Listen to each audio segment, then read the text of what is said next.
ಹಾಂ ಚೆನ್ನಾಗಿದೆ. ಮಾಸ್ಕ್ ತೆಗೆದುಬಿಡಿ ಒಂಚೂರು. ಈಗ ನಿಮ್ಮದು ಯಾವ ಏರಿಯಾ ಯಾವುದಿದು? ಇದು ಮಳವಳ್ಳಿ ತಾಲೂಕು ನಾರಾಯಣಪುರ. ಈಗ ನಿಮ್ಮದು ಎಷ್ಟು ವರ್ಷದ ಸುಧಾರ ಏನು ಬೆಳೀತಾ ಇದ್ದೀರಿ ಕಬ್ಬು? ಸುಮಾರು ನಮ್ಮ ಬೆಳೀತಾ ಇದ್ದೀರಿ. ಓಕೆ, ಯಾವುದು ತಳಿ ಇದು? 13-0-14. ಓಕೆ, ಎಷ್ಟು ತಿಂಗಳಾಯ್ತು ಅಣ್ಣ ನಾಟಿ ಮಾಡಿ?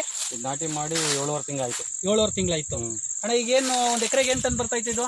ಇದು ಒಂದು ಎಕರೆಗೆ 1 ಕಾಲ್ ಟನ್, ಒಂದು ಕುಂಟೆಗೆ 1 ಕಾಲ್ ಟನ್ ಬರ್ತದೆ. 1 ಕಾಲ್ ಟನ್ ಅಂದರೆ ಒಂದು ಎಕರೆಗೆ 60ರಿಂದ 65 ಟನ್ ಬರ್ತಾಯಿದೆ. ಈಗ 7.5 ತಿಂಗಳಾಯ್ತಾ ಇದು? 7.5 ತಿಂಗಳಾಯ್ತು. ಏನೇನು ಪ್ರಾಡಕ್ಟ್ ಯೂಸ್ ಮಾಡಿದ್ರಿ?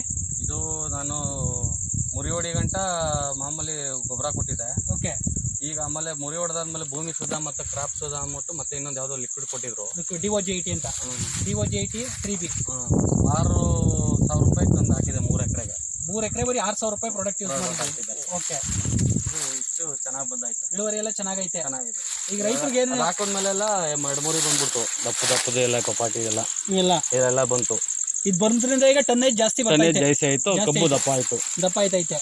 ಈಗ ನಿಮ್ಮ ಪ್ರಕಾರ ಒಂದು ಎಕರೆಗೆ ಫಸ್ಟಿಂದ ಲಾಸ್ಟ್ ಗಂಟೆ ಯೂಸ್ ಮಾಡಿದ್ರೆ 8,000-10,000 ರೂಪಾಯಿ ಖರ್ಚಾಗಿದೆ. ಆಗುತ್ತೆ. 8,000-10,000 ರೂಪಾಯಿ ನೀವು ಒಂದು ಎಕರೆ ಕಬ್ಬು ಬೆಳಿಬೋದು. ಒಂದು 10,000 ರೂಪಾಯಿ ಸಾಕು ಒಂದು ಎಕರೆಗೆ 10,000 ರೂಪಾಯಿ ಇದ್ರೆ ಕಬ್ಬು ಬೆಳಿಬೋದು. ಈಗ ಮಂಡ್ಯ ರೈತರೆಲ್ಲ ಯೂಸ್ ಮಾಡ್ಬೋದಾ? ಮಾಡ್ಬೋದು. ನಿಮ್ಮ ಅಡ್ರೆಸ್ ಹೇಳ್ಬಿಡಿ, ಯಾರು ಕೇಳಿದ್ರೆ ಹೇಳಿ. ನಿಮ್ಮ ಅಡ್ರೆಸ್, ನಿಮ್ಮ ಫೋನ್ ನಂಬರ್ ಹೇಳಿ. ಹೆಂಗೆ? ನಾವು ಬಸವರಾಜ್ ಅಂದ್ಬಿಟ್ಟು, ನಾವು ಮೂಲತಃ KM ದೊಡ್ಡಿ ಹತ್ರ ಬೊಮ್ಮನ ದೊಡ್ಡಿಯವರು. ಓಕೆ. ನಾವಿಲ್ಲಿ ಜಮೀನು ತಗೊಂಡು ಅಂದರೆ ನಮ್ಮ ಮಳವಳ್ಳಿಯಲ್ಲಿ ಸೋಮೇಗೌಡರು ಅಂತ ಅವ್ರೆ. ಓಕೆ. ಈ ಪ್ರಾಡಕ್ಟ್ ಯೂಸ್ ಮಾಡೋಕ್ಕೆ ನಿಮ್ಮ ನಂಬರ್ ಹೇಳ್ಬಿಡಿ, ರೈತರಿಗೆ ಏನೋ ಡೌಟ್ ಇದ್ರೆ ಕೇಳಿ. ಆಯಿತು. 96-32. ಓಕೆ. 30-50. ಓಕೆ. 26 ಏನಾದ್ರು ಎಲ್ಲ ಮಾಹಿತಿ ಕೊಡ್ತೀರಲ್ವಾ? ಖಂಡಿತ. ಈಗ ರೈತರು ಖುಷಿಯಿಂದ ಯೂಸ್ ಮಾಡ್ಬೋದಾ? ಖಂಡಿತ ಬೆಳಿಬೋದು ಸರ್. ಈಗ ಏನು ಒಂದು ಟನ್ ಎಷ್ಟು ಕೊಟ್ರಿ ಈಗ? 3,300 ರೂಪಾಯಿ ಕೊಟ್ಟೆ. 3,000 ಎಲ್ಲ ಬಿತ್ತನೆಗೆ ಹೋಗೈತೆ. ಎಲ್ಲ ಬಿತ್ತನೆ ಹಂಗೆ ತೋರಿಸಿ. ಒಟ್ಟು ಎಷ್ಟು ಎಕರೆ ಇರೋದಣ್ಣ ಇದು? ಟೋಟಲಿ 3 ಎಕರೆ. 2 ಎಕರೆ ಮೊದಲೇ ಕಡ್ದಿದೆ. 2 ಎಕರೆ ಮೊದಲೇ ಕಡ್ದಿದೆ. 1.5 ತಿಂಗಳಿಂದ. ಓಕೆ. 6 ತಿಂಗಳು ಬೀಜ ಅದು. ಓಕೆ. ಈಗ ಇದು 7.5 ತಿಂಗಳು ಕಡ್ದಿದೆ. ಓಕೆ. ಪ್ರಾಡಕ್ಟ್ ಮೇಲೆ ಕಾನ್ಫಿಡೆಂಟ್ ಆಯ್ತಾ? ನಮ್ಮ ಕಂಪ್ನಿ ಪ್ರಾಡಕ್ಟ್ ಎಲ್ಲ ಯೂಸ್ ಮಾಡ್ಬೋದು. ಇದೆ ಸರ್. ರೈತರಿಗೆ ಹೇಳ್ಬಿಡಿ ಎಲ್ಲ ಒಂದ್ಸಲ ಯೂಸ್ ಮಾಡಿ ಅಂತ. ಈಗ 7 ತಿಂಗಳಾಗಿದೆ ಕಬ್ಬು. ಎಕರೆಗೆ 65 ಟನ್ ಬರ್ತಾ ಇದೆಯಾ? 3,300 ರೂಪಾಯಿ. ಹಂಗೆ 3,300. ಮತ್ತೆ ನೀವು ಈಗ ಕೂಳೆ ಆಯ್ತು, ಮತ್ತೆ 6 ತಿಂಗಳಿಗೆ ಇದನ್ನೇ ಬಿತ್ತನೆಗೆ ಕೊಡ್ಬೋದು, ಮತ್ತೆ ಇಷ್ಟೇ ಇಳುವರಿ ಬರುತ್ತೆ ಅಂತ ಅನ್ಕೊಂಡಿದ್ದೀರಾ? ಫ್ಯಾಕ್ಟ್ರಿ ಹೊಡೆದ್ರೆ ಇನ್ನೂ ಜಾಸ್ತಿ ಬರ್ತದೆ. ಇದಕ್ಕಿಂತ ಇಳುವರಿ ಜಾಸ್ತಿ ಎಕ್ಸ್ಪೆಕ್ಟ್ ಮಾಡ್ತೀರಿ? ಆಗುತ್ತೆ. ಈಗ ರೇಟ್ ಅಂದ್ರೆ ಈಗ 7.5 ತಿಂಗಳು ಕಡಿದಿದ್ದೀನಿ, ಮೊದಲೇ 12 ತಿಂಗಳು ಕಡಿತೀನಿ.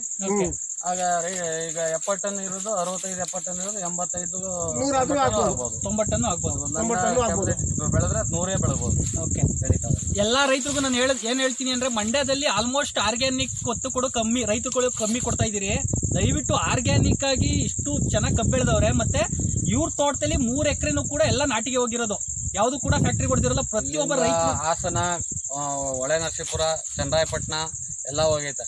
ಹಾಸನ, ಹೊಳೆನರಸೀಪುರ, ಚನ್ನರಾಯಪಟ್ಟಣ ಅಂದ್ರೆ ಆಲ್ ಓವರ್ ಕರ್ನಾಟಕ ಇಲ್ಲಿಂದ ಎಲ್ಲ ಕಡೆಗೂ ಹೋಗ್ತೈತೆ. ನಮ್ಗೇನಪ್ಪ ಖುಷಿ ಅಂದ್ರೆ, ಮಂಡ್ಯದಲ್ಲಿ ಇಂಥ ರೈತರು ಅವ್ರೇನೋದು ಒಂದು ಖುಷಿ. ಬರೀ 8,000-10,000 ರೂಪಾಯಿಗೆ ಒಂದು ಎಕರೆ ಕಬ್ಬು ಬೆಳೆದಿ, ಅದು ಕೂಡ 6.5-7 ತಿಂಗಳಿಗೆಲ್ಲ ಒಂದು 60-65 ಟನ್ ಅಂದ್ರೆ, ಇವ್ರು 12 ತಿಂಗಳು ಬಿಡ್ತೀನಿ ಅಂದ್ರೆ ಕರೆಕ್ಟಾಗಿ ಒಂದು 100 ಟನ್ ಮೇಲೆ ಕ್ರಾಸ್ ಆಯ್ತದೆ. ಅಷ್ಟು ಅದ್ಭುತವಾಗಿ ಕಬ್ಬು ಬೆಳೆದವ್ರೆ. ಥ್ಯಾಂಕ್ ಯು ಅಣ್ಣ, ಚೆನ್ನಾಗಿ ಬೆಳೆದಿದ್ದೀರಿ. ಹಿಂಗೆ ಬೆಳೀತಾ ಇರಿ, ನಮ್ಮ ಪ್ರಾಡಕ್ಟ್ ಯೂಸ್ ಮಾಡ್ತಾ ಇರಿ. ಥ್ಯಾಂಕ್ ಯು ಅಣ್ಣ. Thank you.